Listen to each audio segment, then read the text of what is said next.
What up, this is Rama Screen covering movies, TV, and entertainment, and here's my review of The Two Popes. Hey, before you watch this review, please subscribe to my channel, press that like button, and ring that bell so you can get notified whenever I post new videos. And if you would like to help support this channel, please do so at patreon.com/ramascreen.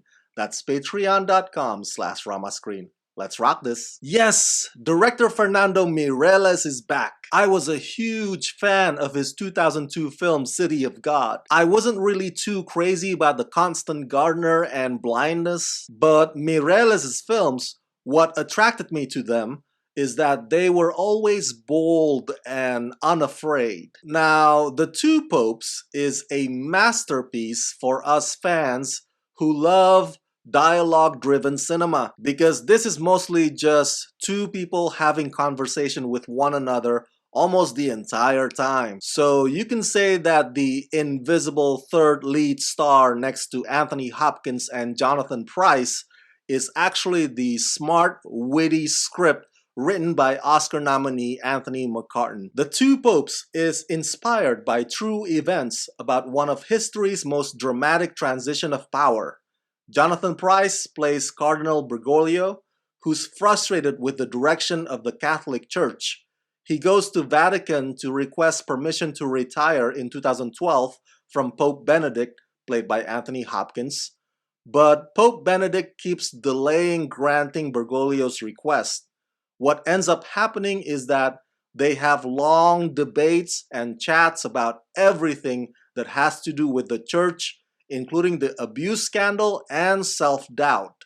It's a battle between tradition and progress, guilt and forgiveness, as these two opposing opinions collide in a way that would hopefully forge a future for billions of followers around the world. What transpires is what a healthy liberal versus conservatism argument should be like. It feels as if you're watching a chess match or a tug of war between two individuals who really strongly believe in their separate core principles. And it's not so much about calling out which one is right and which one is wrong either. I think the writing by Anthony McCarten is very thoughtful, very detailed, and with a sense of humor that goes straight for the funny bone. And the topics of choice are well placed too. It starts out with the two leads having disagreements in the garden, and then later on in the evening in the study room, they change the subject to something more personal, and there you can see them having some things in common,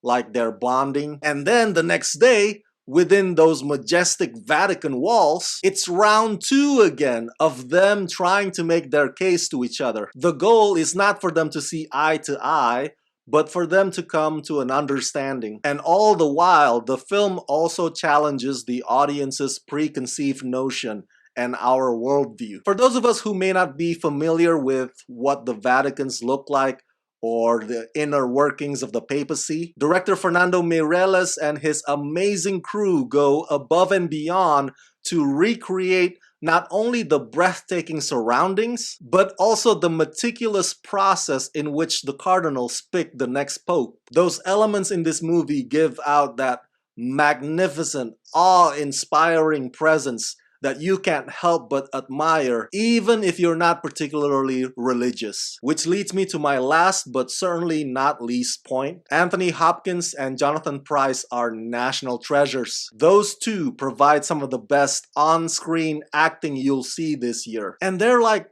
destined to play these respective roles. Pryce especially, who kind of bears some resemblance to the actual Pope Francis. But appearance aside, both Hopkins and Pryce are absolutely astounding. The chemistry between them and the precision of each of their reactions. Their performances are so absorbing, you don't want the conversation to ever end. The Two Popes is the type of movie that we need more of these days because it has the influence to change hearts and minds for the better.